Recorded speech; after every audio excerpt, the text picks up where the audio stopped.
Bom dia, turma! Acordaram? Vamos lá, vamos trabalhar? Pois é, mais uma aula de espanhol. Estão preparados? Vamos começar.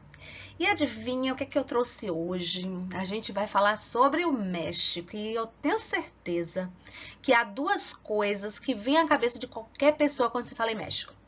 A primeira coisa, os povos pré-colombianos, né não? Os astecas, os maias.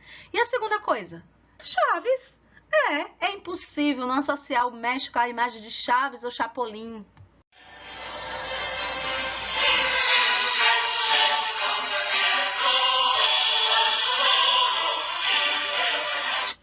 Esse é o hino do México, né? Com certeza vocês já ouviram, nem que seja na Copa. Pois é impossível não associar o México à imagem de Chaves e Chapolin. Mas, como eu já falei, não se pode resumir o México a tequila, sombreiro, mariachis e cactos do deserto. Por que não, gente? Porque o país vai muito além disso. Existe uma infinidade de fatos interessantes relacionados à cultura. Por exemplo, vocês sabiam que o nome do México não é só México? Não é não. Assim como não é só o nome do Brasil, não é só Brasil. Então, o México também não é só México. Sabe como é o nome do México? Estados Unidos Mexicano. É oficialmente assim, Estados Unidos Mexicano. Lembrando que a palavra México é escrito com X, mas a pronúncia mais comum é México e não México. Por quê? Porque tem uma questão indígena fonética que eu não vou adentrar aqui porque é muita coisa, tá?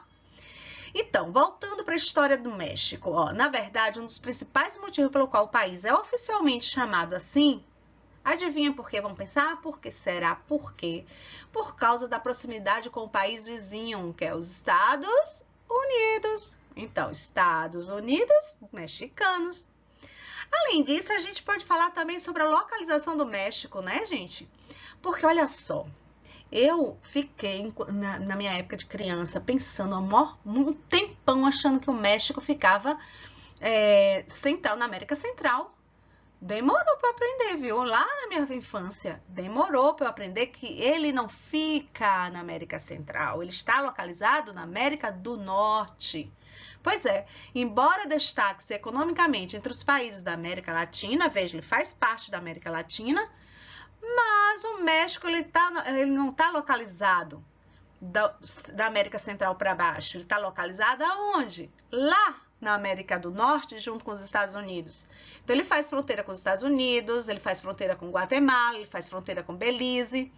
Além do mais, o México é banhado pelo Golfo do México, Oceano Pacífico, pelo Mar do Caribe. Gente, ninguém pode morrer antes de conhecer o Mar do Caribe. Estão proibidos. Tá ouvindo? Todo mundo vai conhecer um dia o Mar do Caribe, porque é a coisa mais linda que eu já vi. Olha que interessante, pouca gente sabe, mas a cidade do México, capital do país, é a mais antiga das Américas. Isso porque no ano de 1519, quando o espanhol Hernán Cortés chegou ao lugar que hoje é a capital mexicana, ela já era considerada como a maior capital do planeta, sim. Então, nessa época, a cidade do México chamava Tenochtitlan. É difícil de falar, porque é uma língua indígena. E era a capital do Império Azteca. É por isso que por lá o número de monumentos históricos é enorme. Além da cidade do México ser a capital mais antiga do planeta, sua região metropolitana, conhecida como Distrito Federal, é a terceira maior do planeta, certo? Com assim em torno de 20 milhões de habitantes. Além do mais, lá, a cidade do México, como ela é muito grande, não se fala somente o espanhol, vocês sabiam disso? Tem dialetos e sim, mais de 10 línguas originárias de antigos povos indígenas. Como exemplo, tem o Otomi, Mixteca e vários outros. Vou dizer aqui agora. Esse aqui é o bosque do Capultepec. Gente, é difícil de falar, né? Porque, como eu disse, não é o espanhol como o espanhol de origem da Espanha. É o que se permanece da origem indígena. Então, é difícil para a gente pronunciar, até porque tem sons que a gente não conhece. Então, esse bosque é mais um recorde para a capital do país. Por quê? Porque ele é considerado como um dos maiores parques urbanos do mundo e o maior da América Latina. O bosque possui aproximadamente 686 hectares de área e está situado, sabe aonde, gente? Pense, está situado na região central da cidade do México. Além de contar com museus, uma enorme área verde, tem um bosque localizado num famoso castelo chamado Chapultepec, né? Se é o bosque de Chapultepec, então o castelo também é chamado Chapultepec. Interessante, não é? Gente, tem um fato que com certeza ninguém sabe. Aposto que aí, ó, ninguém sabe. Será que sabem? Sabe o que é? É o fato de que a grande capital, qual é a grande capital? A cidade do México, está construída sobre um lago, conhecido também como Veneza Azteca. Uma boa parte do território que hoje é o Distrito Federal, ou seja, a cidade do México, foi construída sobre a cidade sagrada de Tenochtitlan. Ai, como é difícil falar essa palavra. E também por cima de uma lagoa. E é justamente por esse motivo que os movimentos sísmicos, ou seja, os terremotos, são tão frequentes nessa área. Gente, e a comida mexicana? Vocês já experimentaram? Bom, eu não sou muito chegada, mas o povo que come gosta muito. É tanto que é considerada patrimônio da humanidade. Imagine, ela é tudo tem pimenta, tudo. Até na melancia eles colocam pimenta. Vocês sabiam disso? Pois é, o México é um país de uma riqueza assim, cultural e gastronômica incomparável com o resto do mundo. E é por isso que a comida mexicana foi nomeada pela Unesco como Patrimônio Cultural Imaterial da Humanidade. Essa nomeação aconteceu no ano de 2010 e veio para enaltecer a culinária mexicana, que é considerada como um ícone nacional, devido à sua história, devido à sua criatividade, devido à sua diversidade. Não deixem de experimentar os sabores quando vocês tiverem, assim, a oportunidade de conhecer a gastronomia mexicana, viu? Pouca gente sabe, mas o México é um país de grande biodiversidade. Sabe por quê, gente? Porque graças à sua posição geográfica e seu relevo, porque permite a grande diversidade do ecossistema. Essa ampla variedade é facilmente explicada pela existência de mares, de desertos, de bosques, de lagoas, que possibilitam o desenvolvimento das mais diversas espécies de animais e vegetais. Não é à toa que o país está entre os 10 mais ricos do mundo em termos de fauna e flora. Gente, pense num povo assim agradável. A gente se encanta com eles, porque eles são gentis. Pois é, educação e civilidade. O povo mexicano é um povo extremamente educado. Dificilmente você encontra um mexicano estúpido ou que te responda algo grosseiramente. A gente gosta deles. As crianças são ensinadas desde pequena a dizer por favor, obrigado, desculpe e saúde quando alguém espirra. Não falar uma dessas palavras é considerado assim como falta de educação. Por isso, quando você for ao México, acostume a dizer essas palavrinhas mágicas. Mas como é que a gente vai falar isso em espanhol? Gracias, por favor, desculpe, perdão, salud. Afinal, você irá escutar isso muitas vezes nessas terras astecas. Galerinha, vamos trabalhar com numeral. Primeiramente de 0 a 10. Acompanhe. Os numerais caíam muito no vestibular antigamente, agora é difícil. Porém, há uns detalhezinhos que a gente deve ter muita atenção, tá? Veja, logicamente que não vai cair no vestibular, por exemplo, o 5, o 6, porque é igual ao português. O que eles fazem? Eles escolhem aquilo que cria uma dúvida. Por exemplo, o que mais cai é esse aqui. O uso do uno. Primeiro porque existe o uno pronome indefinido, né, que a gente já viu. Eu digo assim, no sentido de agente. Uno não quer ser guerra, quer ser paz. Então, a gente não quer fazer guerra, a gente quer fazer paz. Então, isso é um pronome indefinido, que traz uma ideia de coletividade. Também, o uno, ele vai ser utilizado quando ele for o quê? Artigo, né? Quando a forma dele é apocopada, um nombre, um coche, um perro, aí ele é artigo porque ele vem antes do substantivo. Se ele não trouxer a ideia de quantidade, ele vai ser o quê? Artigo. Artigo indefinido. Porém, se esse um perro, um coche, um nombre vier trazendo uma ideia de quantidade, ele passa a ser numeral. Eu pergunto assim, quantas personas há allí? Eu respondo, allí hay un nombre. Mas se eu perguntar, hay alguien aí? Hay un nombre. Então, veja, hay um nome para dar a ideia de quantidade, vai ser numeral. Hay um nome para dar a ideia de que eu não quero definir quem é a pessoa, é o quê? É um artigo, tá certo? E a outra parte que é a mais importante é quando esse uno sofre apócope. Lembra que a apócope nós já trabalhamos, a apócope é a perda ou da vogal final ou da sílaba final. No caso do uno, ele perde a vogal O. Quando? Antes de um substantivo. Mas pode ser qualquer substantivo? Não, não, não, não. Somente no substantivo masculino e esse substantivo masculino tem que estar no singular. Por exemplo, eu pergunto assim, quantos hermanos tu tienes? Você me responde, yo tengo uno. Pronto, eu não apocopei. Porém, se você me responder assim, yo tengo um hermano, o que aconteceu aí? Perdeu o O final, ele foi apocopado. E se eu pergunto, quantas hermanas tu tienes? Aí você responde, yo tengo una, não foi apocopado. Porém, se botar o substantivo, yo tengo una hermana, também não é apocopado. Yo tengo unas hermanas, também não é apocopado. Yo tengo unos hermanos, também não é apocopado. Resumindo, o uno só vai ser apocopado se ele vier antes do substantivo, masculino e singular. Nas outras situações, ele não se apocopa. Valeu?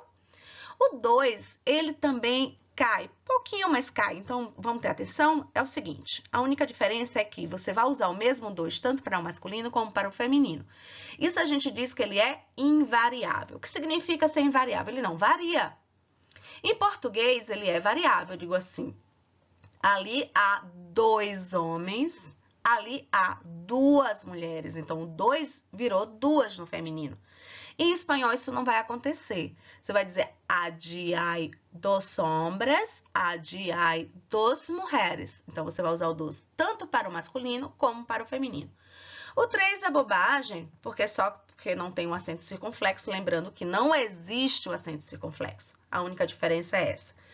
E o 4, eu só quero chamar atenção por isso aqui, ó. Porque eu vou pegar uma regra básica, geral, que vocês vão usar para a vida, assim. Palavras em português que são escritas com, lembra? Com lacu. Quem lembra o que é lacu? A letra Q. Então, palavras são escritas com Q, o cu, né? Em português. Em espanhol, vai ser escrita com C. 4. Siete tem esse ditongo, ó. Tá vendo? Eu quero chamar atenção para isso, porque aqui ele tem um ditongo, tá? Em 17 ele tem um ditongo, porém, em 70, em 700 ele não vai ter. Então, vocês vão ter essa dúvida, isso é muito normal os alunos terem essa dúvida, porque eles pensam, se aqui tem um ditongo, se aqui tem um ditongo, provavelmente nos outros vai ter o ditongo também. Como é que eles cobram isso? Eles cobram assim, marque o numeral que está escrito por extenso da forma correta. Então, vocês têm que se atentarem a isso. O 8, o 9 é o mesmo caso do 7, viu? Presta atenção. O 7, quando o 7 recebe esse ditongo, 7, 10, 7, 9, 10, 9. Então, onde o 7 e o 17 recebe o ditongo, o 9 também. Então, a gente vai dizer 9, 10, 9. Porém, a gente não pode dizer 90, 900. Como é que você vai dizer? Sem o ditongo. Como é que fica? 90, 900. O 10, preste atenção que o 10 faz a gente remeter a isso aqui, ó. Que eu vou explicar daqui a pouco. Guarda aí, a gente já volta. Vejam. O 11, a gente usa o C no lugar do Z. Lembra que não existe o som de Z? Existe a letra, que a gente chama de laceta. Porém, não existe o quê? O som. Zazeze. No lugar, a gente usa o quê? O C. 11, 12, tá vendo? No lugar do Z. 13, no lugar do Z. 14, no lugar do Z. 15, no lugar do Z. Viram? Então, 11 é com Z, 12 é com Z, 13 é com Z, 14 é com Z, 15 é com Z. Porém, em espanhol, a gente vai trocar o Z pelo C. Aqui, voltando para o 10, a gente vai fazer o seguinte, a gente vai usar a derivação desse 10 em todos os números a partir do 16 até o 19, ó. Porém, preste atenção que o 10 não escreve igualzinho a esse 10 aqui. Não escreve, porque não é com Z. Ele vai ficar o quê? A troca do Z pelo C. Então, vai ficar 10, 10, 10. Aí você só complementa. Se tem um 6, 16. Se tem um 7, 17. Se tem um 8, 18. Se tem um 9, 19. Agora, a gente vai trabalhar com o B-Inter. O que eu tenho que chamar a atenção do B-Inter? Que o B-Inter, ele tem esse ditongo aqui, ó, e termina com E. Eu tô chamando a atenção porque vocês vão ver no próximo slide que isso é um diferencial. Vamos lá? Continuemos com os numerais, tá? Em espanhol a gente fala numerales, numeral em singular, numerales, plural.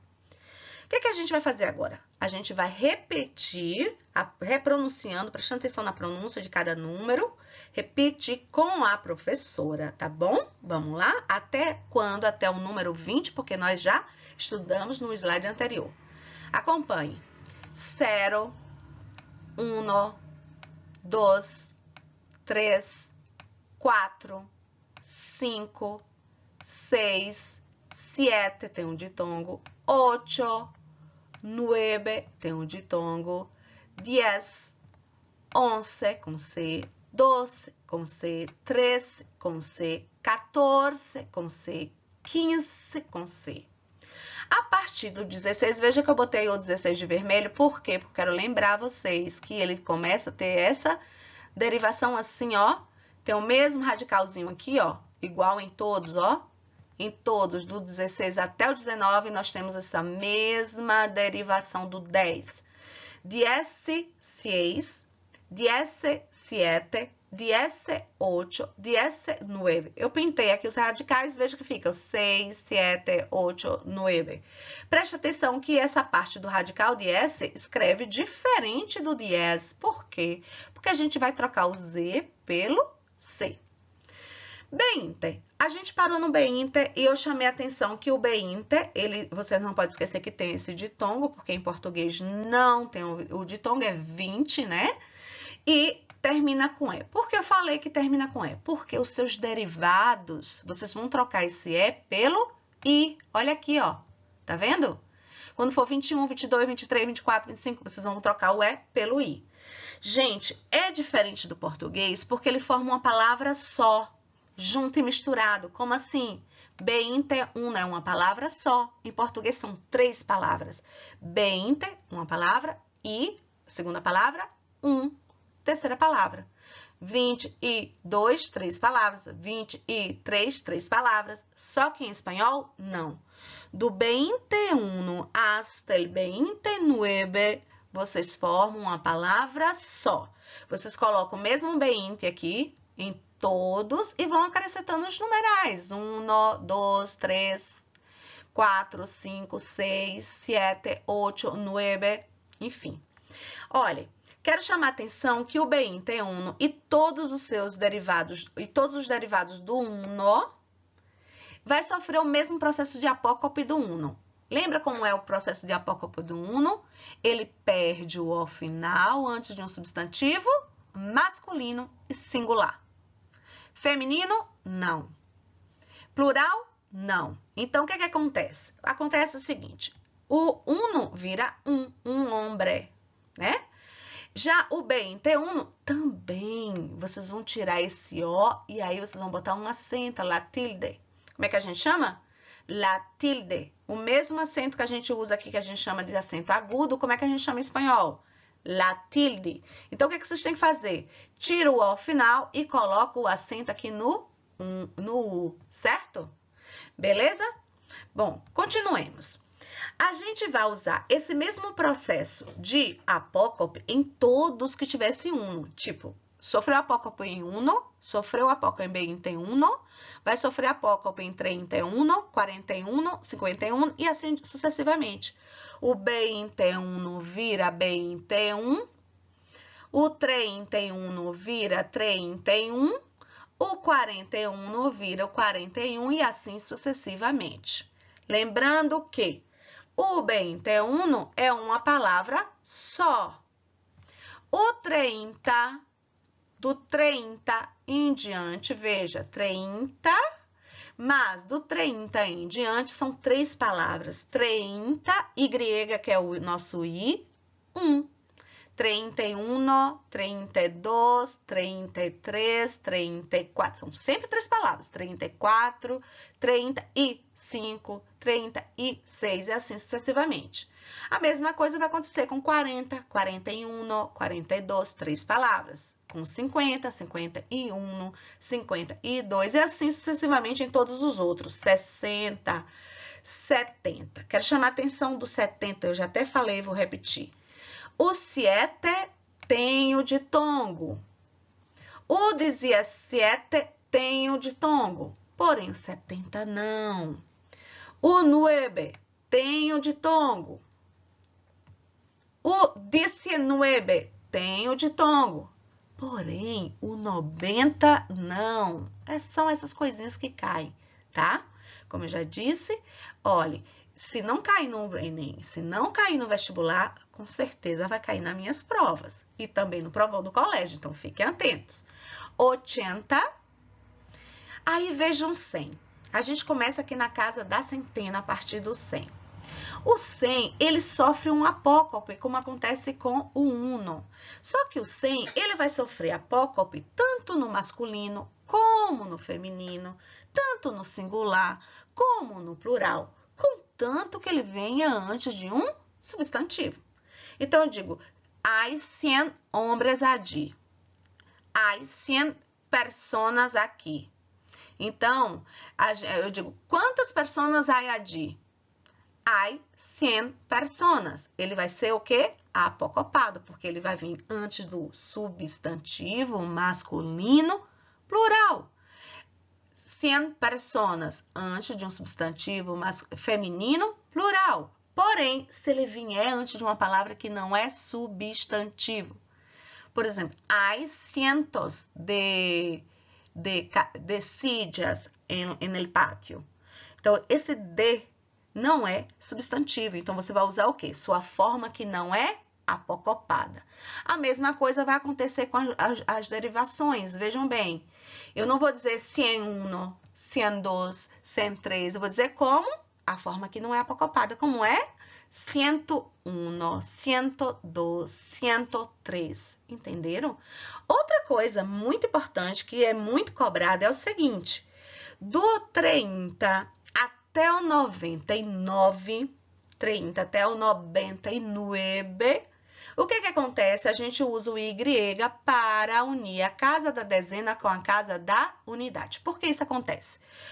Repito, gente, aprenda essa regra. Vocês só vão usar esse Y entre a casa da dezena e a casa da unidade. Nas outras casas, não. No caso do 101, cadê o Y? Não tem. Por que não? Porque aqui é a casa da centena, aqui é a casa da unidade. A mesma coisa vai acontecer se eu falar 200, 201, 203, 205, não vai ter o Y. A mesma coisa vai acontecer com a casa da milhar, não vai ter o Y. Se for milhar e unidade, tá? Se for milhar e dezena, não tem o Y, porque qual é a regra geral? Só uso o Y entre a casa da dezena e a casa da unidade. Então, eu falo 2002, eu não vou falar o I. Eu falo 101, eu não vou falar o I. E assim sucessivamente, 200, 300, 400, 500, ó, presta atenção no 500, ok? 500. Vejam que o 90, o 70 não tem o ditongo. A mesma coisa vai acontecer com 700 e 900. Lembrem disso, tá? Trabalhando com o milhar, a gente tem umas coisas aqui muito interessantes. Por quê? Olha, começa assim, parecendo igual, ó. 1000 é igual a 1000, tá bom? 1000 reais é igual a 1000 reales. Igual. Mudou alguma coisa? Não. 1 milhão de reais, 1 milhão de euros. É a mesma coisa em espanhol, 1 millón. Tranquilinho? Tranquilinho. Agora é que vem um problema, ó. Porque esse é fácil porque é igual, esse é fácil porque é igual, porém aqui em diante começa a criar um problema porque é diferente, tá? Eles contam assim, ó, 1 millón, 1000 millones, bilhão, 1000 bilhões, trilhão, 1000 trilhões. Então, vai ser diferente, porque a gente conta 1 milhão, 1 bilhão, 1 trilhão. Logo, 1 bilhão, em português, é equivalente a 1000 milhões. E 1 bilhão não é 1 bilhão. Imagine, uma pessoa vai fazer negócio. Eu trabalho na mineração e viajo para outros países e faço negócios assim com valores, com cifras altíssimas. E aí eu penso, porque eu não estudei espanhol, não prestei atenção, que 1 milhão é igual a 1 milhão, certo. Mas eu não lembro que 1 bilhão não é igual a 1 bilhão. E aí o que é que acontece? Eu negocio achando que é, e aí eu vou fazer o quê? Eu vou trazer um prejuízo para a minha empresa de 1 milhão. Por quê? Porque eu esqueci que a gente tem que contar 1 milhão, 1000 milhões, 1 bilhão, 1000 bilhões, 1 trilhão, 1000 trilhões. Logo, 1 bilhão não é 1 bilhão. Quanto é 1 bilhão? 1000 milhões. Quanto é 1 trilhão? 1 bilhão. E assim sucessivamente. Uma revisãozinha, porque era muita informação ali, né? E principalmente nessa questão de apócope, porque tem as situações específicas, por exemplo, o B21, ele vai seguir a regra do uno, lembram? Que eu falei? Quando é que ele vai se apocopar? O B21, né, vocês vão tirar o O final, que é o apócope, botar o acento, enfim. Antes de que palavras? Antes de substantivo, masculino, singular, tá bom? Antes de feminino, não apocopa. Antes de masculino plural, não apocopa. Antes de feminino plural, não apocopa, ok? Porém, o ciento segue sua regra própria. Esse primeiro aqui, ó. Diante de um substantivo masculino ou feminino, vocês vão usar ele apocopado. Mesmo sendo masculino, mesmo sendo feminino, mesmo sendo singular, plural, aqui, 100 personas. Feminino, plural, ele é apocopa. Aqui não, o uno e o 21, o 31, 41, não. Repetindo, as regras para o uno e os derivados do uno, quando eu falo derivados de uno, eu quero falar o quê? 21, 31, 41. Ele vai ser apocopado com a mesma regra. Qual é a regra? Antes de masculino, singular. Plural não, feminino não. Repetindo, antes de masculino, singular. E o plural, não. E o feminino, não. Porém, o ciento é diferente. Olha aqui, a palavra personas é feminina e está no plural. E ele está apocopado. Veja que é diferente aqui, ó, o cien do B21. Atenção, tá? Aqui no ciento de plátanos, se eu tiro esse D, eu vou dizer 100 plátanos. Ele vai ser apocopado porque ele viria antes da palavra plátano, significa plátano, significa bananas, certo? Eu falo 100 bananas. Porém, se eu coloco essa preposição de aqui, o que aconteceu? Ele quebra a regra é, ele vai ser apocopado antes do substantivo. Antes do substantivo masculino, apocopa, apocopa. Antes do substantivo feminino, apocopa, apocopa. Antes de singular, apocopa. Antes de plural, apocopa. Tá certo? Porém, se vier antes de outro tipo de classe gramatical, por exemplo, o de, que não é substantivo, ele não apocopa. E eu fico. Bom, o verbo gostar, primeiro ponto que a gente tem que perceber é a diferença da preposição. Como assim? Quando a gente fala gostar em português, eu gosto de você, eu gosto de viajar, eu gosto de ler. Você não pode falar eu gosto viajar, gosto você, gosto viajar. Por quê? Porque exige essa preposição de. Esse é o primeiro ponto que vocês devem aprender. Não se deve usar o verbo gostar com essa preposição. Em português é obrigatório usar o de, e em espanhol vocês não vão usar o de. Veja como tá na frase aí. Me gusta el vino, não tem o de. Me gustam los perros, não tem o de.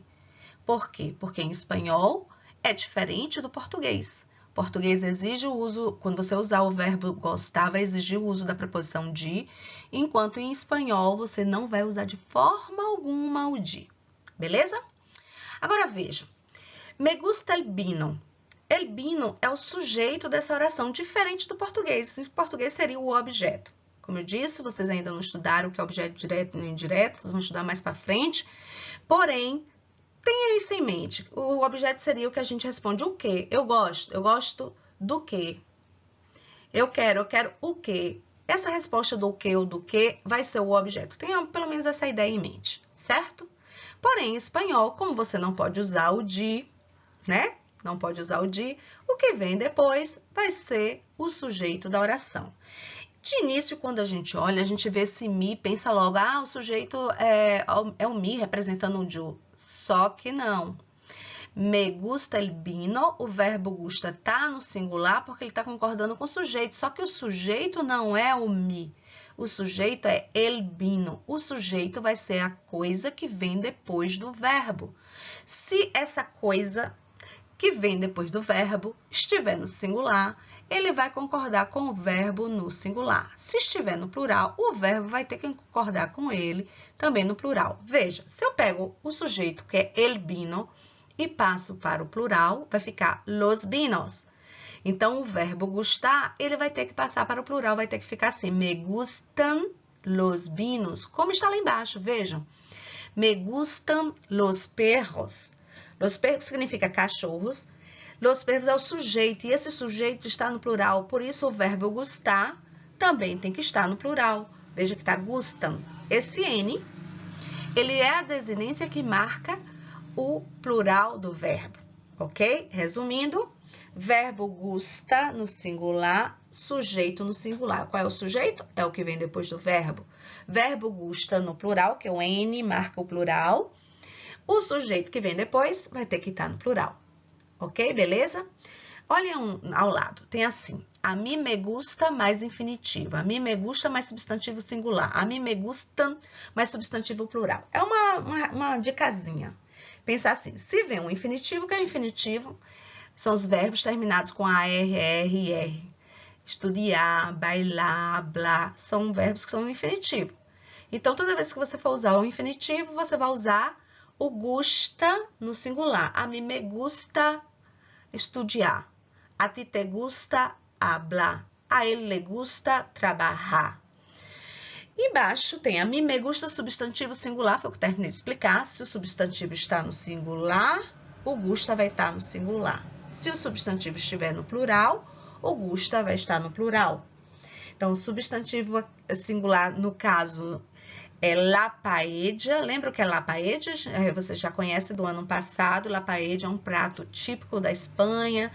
Eles pegam arroz, mistura com tudo que tem e aí faz um prato. Geralmente eles usam frutos do mar, mas pode ser qualquer outra mistura, ok? Então, voltando. A mim me gusta la paella. La paella é o sujeito, la paella está no singular, então o verbo gusta vai estar no singular. Se eu pego la paella e passo para o plural, las paellas, o verbo gusta teria que ir também para o plural, ficaria a mim me gustan las paellas. Embaixo tem um exemplo de substantivo no plural. A mim me gustan o quê? Las montanhas. Las montanhas está no plural, por isso o verbo gusta está no plural. Lembra? O N é uma desinência que marca que o verbo está no plural. Se eu coloco a mim me gusta la montanha, veja, verbo no singular, substantivo no singular. Verbo no plural, o substantivo no plural. Embaixo vai explicando os pronomes como objetos indiretos. Já disse a vocês, né, que vocês ainda não viram o que é objeto, objeto direto, objeto indireto. Então, eu tenho que dar só uma noçãozinha. A gente vai ver melhor no próximo slide. Vamos lá? Nessa parte, a gente vai trabalhar com os erros que são mais recorrentes quando a pessoa usa o verbo gustar.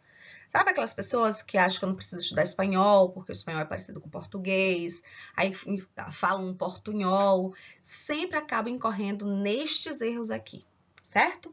Veja, em português a gente fala, eu gosto de música, eu já expliquei isso, vamos repetir aqui. Eu gosto de música. O verbo gostar em português exige essa preposição de. Mas, em espanhol, você não deve usar esse de. Você tira o de.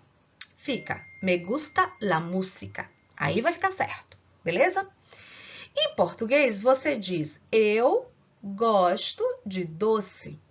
Mas em espanhol, você não vai poder dizer, yo gusta el dulce. Como eu disse, aquelas pessoas que acham que não precisa de espanhol, vai fazer sempre essa correlação, que isso é chamado portunhol. A pessoa pensa que está falando espanhol, mas não está falando espanhol. Então, eles fazem o quê? Eles tentam fazer uma tradução. Então, o eu sou yo.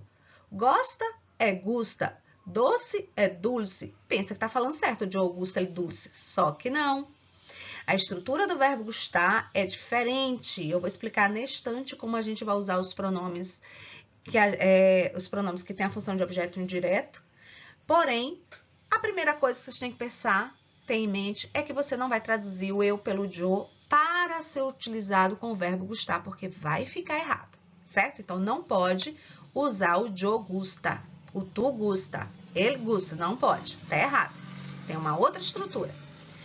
O terceiro errinho mais recorrente é, eles gostam de festa. Vejam, em português, esse gostam aqui está no plural porque concorda com eles que está no plural, certo? Sujeito concordando com o verbo. Em espanhol, as pessoas não podem pensar que como aqui são eles, aqui vai ser ellos, porque eles em espanhol são ellos, corretamente, beleza? Porém, eles aqui é o sujeito e ellos aqui não é o sujeito, ele é o objeto. Lembra que eu já expliquei? Ele é um objeto, ele não é o sujeito. Qual é o sujeito? A coisa que vem depois do verbo. Qual seria o sujeito nessa frase? A ellos les gusta la casa. O sujeito seria la casa. A la casa está no singular. Lembra? Sujeito no singular, verbo no singular. O que é que foi colocado aqui? O gustam no plural. O gustam no plural, ele teria que concordar com o seu sujeito. Qual é o sujeito dessa frase? É ellos ou é la casa? O sujeito é la casa. Se o sujeito é la casa está no singular, ele tem que estar concordando com o verbo que também deveria estar no singular, deveria ser gusta. Resumindo, a ellos les gusta la casa. Então, não tem nada a ver o uso desses pronomes com relação ao verbo. Os pronomes têm um outro funcionamento que eu vou explicar daqui a pouco para vocês. O que vocês têm que focar nesse momento é o verbo vai concordar com o sujeito e o sujeito não são os pronomes. O sujeito aqui é o quê? É o substantivo. O substantivo está no singular, verbo no singular. O substantivo está no plural, verbo no plural. Veja que aqui está com M. Esse é outro erro recorrente. De coloco gostam, vai gustam. Gostam é com M no final, então gusta vai ser com M no final. Só que não.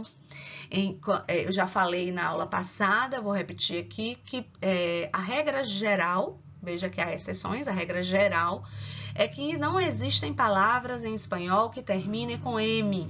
Então, como tem muito verbo conjugado terminado com M na terceira pessoa do plural, então muita gente coloca o mesmo M lá em português. Então, mas já fica na mente. Eu não posso terminar a frase, não posso terminar a palavra com M no final, porque não, a regra geral é que não existe palavra terminada com M em espanhol. Aquelas que aparecerem para vocês como a palavra álbum, como a palavra currículum, elas, na verdade, não estão em espanhol. Elas permanecem em latim, certo?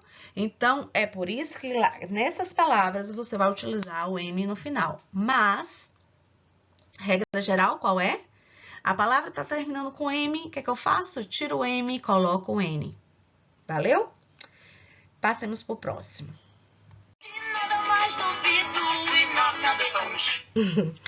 Bom, agora vem a parte mais complicadinha, certo? É a estrutura do uso dos pronomes. Repetindo, esses pronomes eles não têm a função de sujeito. Qual é a função deles? De objeto. E aí, o pronome vai concordar com outro pronome. Essa regra é muito importante. Se eu uso a mi, eu não vou poder usar te, a mi te, a mi lê, a mi nos. Você tem que concordar. Se é a mim, eu vou ser obrigada a usar o me, a mim, me. Se for na negativa, aí eu digo a mim, no, me, a mim, no, me. O no fica entre os dois pronomes, certo? Então, a mim vai concordar com me, a ti vai concordar com te, a ele vai concordar com le, a ella vai concordar com le.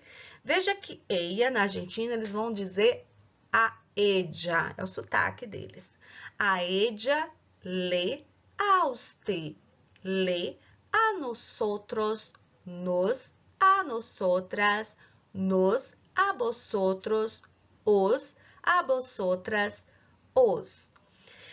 A ellos, les, a ellas, les. Na Argentina, a ellos, les, a ellas, les, a ustedes, les. Veja que aqui eu dividi parte 1 da parte 2, certo? Por quê?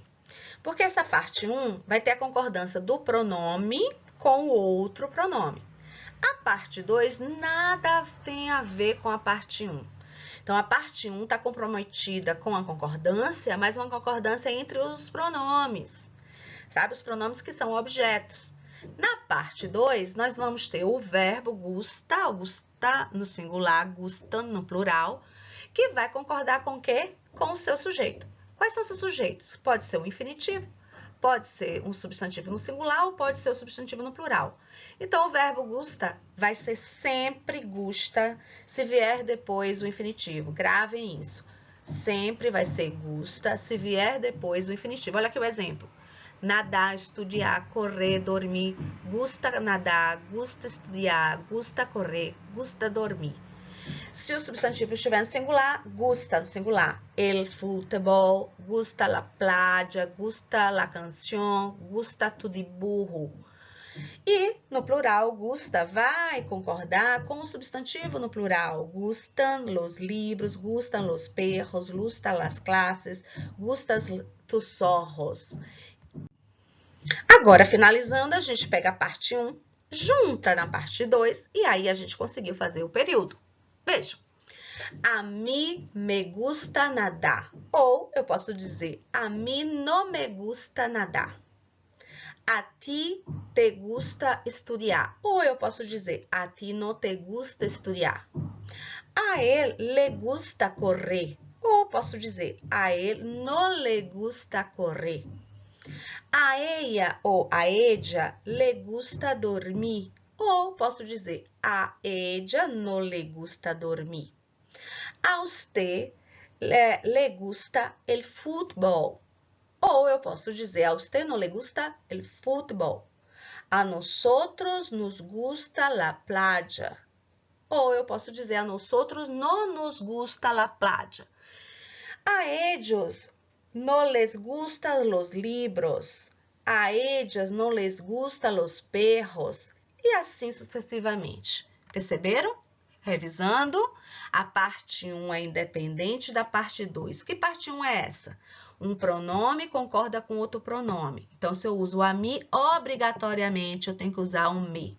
Se for na negativa, o no da negativa vai ficar entre os pronomes. A mim, no, me. A ti, no, te. A segunda parte vai ser a parte do verbo concordando com o substantivo. Se for no infinitivo, vai ser sempre gusta. Se for no singular, o verbo é gusta. Se o substantivo estiver no plural, o verbo é gusta. Valeu? Vamos para o próximo.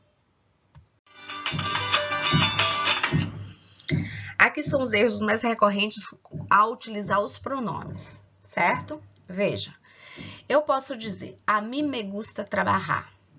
Eu vou focar no uso dos pronomes e essa segunda parte, gusta trabalhar, a gente já viu num outro slide, certo?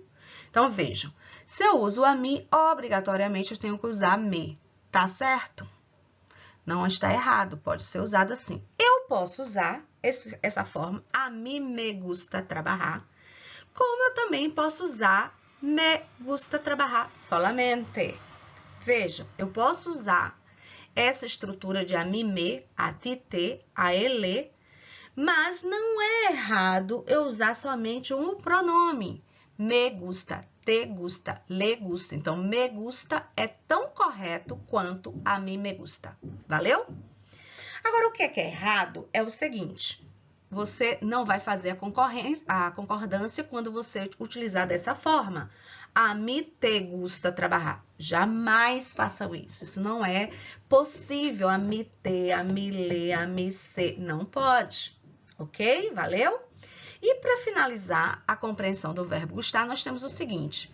Se eu usar o nome da pessoa em vez do pronome, porque a gente já viu, a mim vai concordar com me, a ti vai concordar com te, mas se vier o nome da pessoa, como é isso?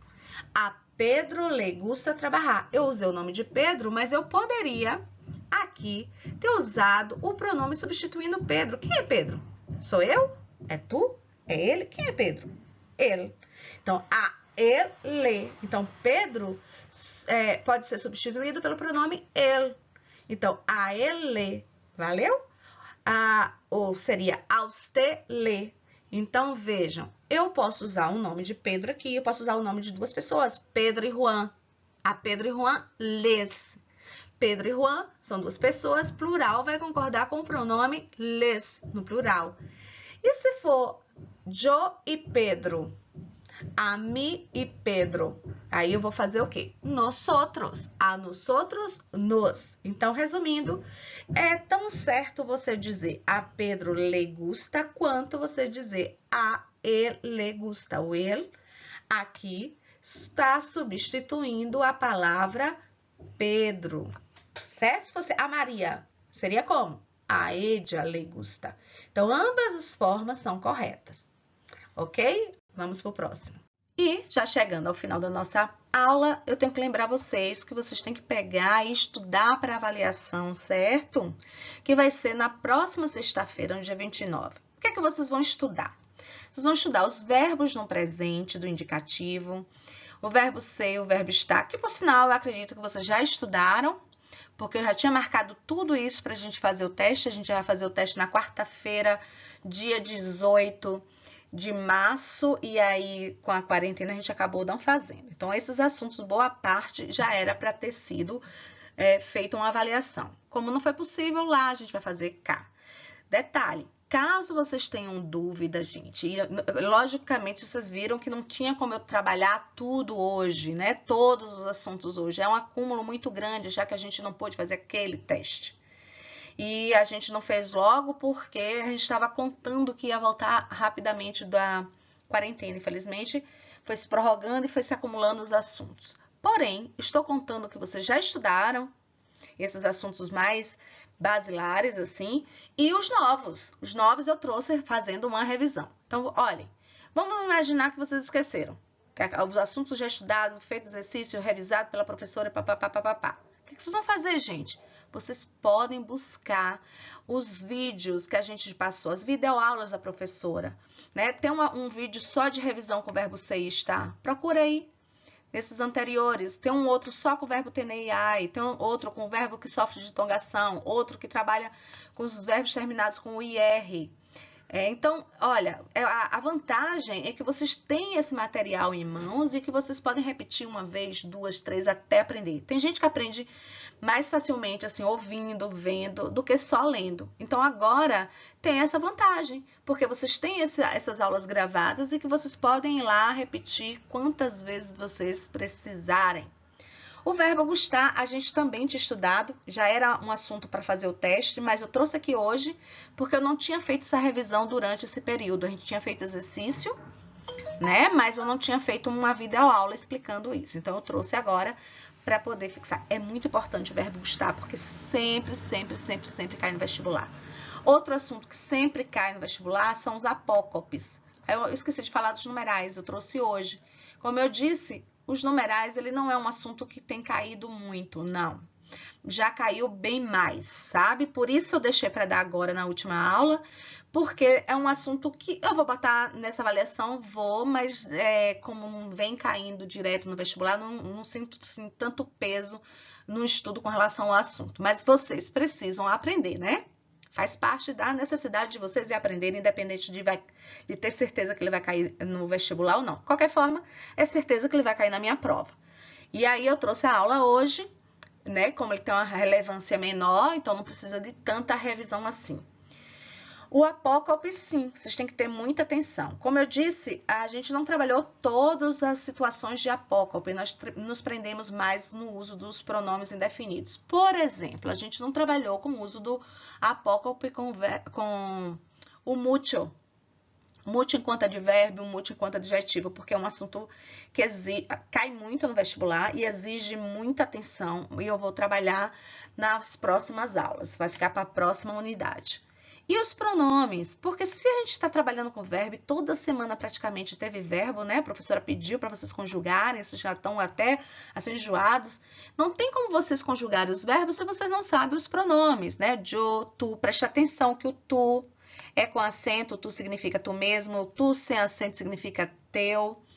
O ele com acento significa ele, o ele sem acento quer dizer ó. Ella, usted, nosotros, vosotros. Preste atenção que o nosotros e vosotros, gente, impera o machismo. Se tiver, assim, uma sala com 30 mulheres e só um homem, mesmo tendo somente um homem, vocês vão ter que falar nosotros, vosotros, impera o machismo, infelizmente. Vejam, ellos, ellas, ustedes. Gente, os possessivos, tá? Os possessivos têm o mesmo processo de apócope, ele tem a mesma regrinha dos pronomes demonstrativos, tá? A gente trabalhou bastante com relação aos pronomes demonstrativos. Se tiverem dúvida, olha lá na videoaula, repete até aprender. Lembrando que quando a gente fala sobre os pronomes demonstrativos, a gente vai também utilizar os advérbios correspondentes. Quais são? O aqui, que se refere a algo ou a alguém que você está mostrando perto da pessoa que fala. O acá, também, né, perto da pessoa que fala. O aí, perto da pessoa com quem eu falo. O adi, o adjá, que é fazendo referência a alguém ou a alguma coisa que esteja distante das duas pessoas. De mim, a pessoa que fala, e você, a pessoa com quem eu falo. Gente, e isso aqui? Fala aí. Se a gente não trabalhou isso muito, claro, a gente trabalhou isso bastante, principalmente antes da quarentena. Tudo isso aqui, vocês têm um material xerocado. E não é só um, vocês têm muito material xerocado e vocês têm que estudar. Gente, isso aqui é muito, muito, muito importante, porque é assunto que toda a prova do Enem, toda a prova de vestibular, sendo pública, sendo particular, sempre cai, sempre cai. Tem que saber de qualquer jeito. Então, vamos repassar aqui rapidinho. Os heterossemânticos são aquelas palavras, olha, hétero, diferente, semântico, sentido. Ou seja, palavras que têm um sentido diferente. Por exemplo, rato. Rato não significa rato. Eu falo assim, eu vou ali e volto num rato. Eu não quero dizer que eu vou ali e volto num rato. Eu quero dizer que eu vou ali e volto daqui a pouquinho. Heterogenérico significa o quê? Hétero, diferente, genérico, gênero. Quais são os gêneros? Masculino e feminino. São palavras que têm um gênero diferente em relação ao português e ao espanhol. Por exemplo, existem palavras terminadas com AJE, que são palavras masculinas em espanhol e que serão femininas em português. Por exemplo, el viaje em espanhol, a viagem em português. El paisaje em espanhol, a paisagem em português. El pasaje em espanhol, a passagem em português. E, em contraponto, nós temos as palavras terminadas com umbre, que são palavras femininas em espanhol e masculinas em português. Por exemplo, la costumbre, o costume em português. La cumbre, o cume em português. La legumbre, o legume em português. Resumindo, palavras terminadas com AJE são masculinas em espanhol, feminina em português. Palavras terminadas com umbre são femininas em espanhol, masculinas em português. E as palavras heterogenéricas? Sim, antes que eu volte nas heterogenéricas, perdão. As palavras heterogenéricas, vocês têm uma lista. Eu dei essas duas regras do arre e do umbre, porém, vocês têm uma listagem aí grande que eu já dei xerocada para vocês. E vocês precisam sentar e estudar no mesmo xerocado que tem os heterossemânticos, tem os xerocados com heterogenéricos. Vocês têm que sentar e têm que estudar. Porque existem palavras que não estão dentro dessas regras. Por exemplo, a palavra el dolor, que é a dor, el color, que é a cor, la sangre, que é o sangue, la nariz, que é o nariz. Não tem uma regra própria. vocês têm que entender que eles são masculinos, são femininos. E aonde é que vocês vão ver isso? Naquela listagem que eu já dei a vocês do xerocado antes da quarentena. Heterográfico, gente, quase não cai, né? Já cai, vamos dizer assim, uma vez, de vez em quando, muito de vez em quando. Cai mais que numeral, a verdade é essa. Mas então vamos entender o que é um heterográfico. O heterográfico, são palavras que têm o mesmo sentido, a mesma pronúncia, porém a grafia é diferente, se escreve diferente. Por exemplo, a palavra alumno se escreve em espanhol MN, em português você vai escrever somente com N, aluno, em espanhol alumno. E harmonia se escreve com H, porém em espanhol não tem o H. E as palavras heterotônicas, vejam, a gente trabalhou com acentuação, mas eu não tive muito tempo, a gente não revisou muito, por isso eu não tô cobrando aqui. Então, eu vou voltar mais pra frente, depois a gente vai fazer bem mais exercícios de tonicidade, de acentuação, e aí eu volto com esse assunto. Porém, quando a gente trabalha heterotônico tem que estar fazendo parte, portanto, então preste atenção. O que é um heterotônico? São palavras que têm a sílaba diferente, a sílaba tônica é diferente em relação ao espanhol. Por exemplo, cérebro. Em português, cérebro. Você botar força na sílaba, diferente em relação ao espanhol. Policia. O que mais? Academia. Enfim. Gente, artigos e contrações, isso é basilar. Sim. E a gente já trabalhou demais, né? A gente já bateu bastante, revisou demais esse assunto. Quando a gente começou com a quarentena, eu fiquei só revisando, principalmente isso aí. Então, lembrar em especial de artigo e contrações é o seguinte. O al, que significa ao, o del, que significa do, que são as únicas contrações possíveis em espanhol. Em português, a gente contraciona tudo. Mas em espanhol só tem essas duas contrações, o al, que significa ao, e o del, que significa do. Nas outras situações, eles não se contracionam, então fica a lá, o a separado do lá, de, los, o de separado do los e assim sucessivamente. Beleza?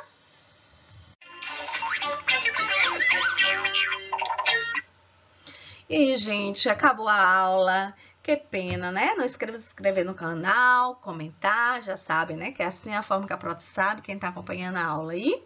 Beijinhos, até semana que vem.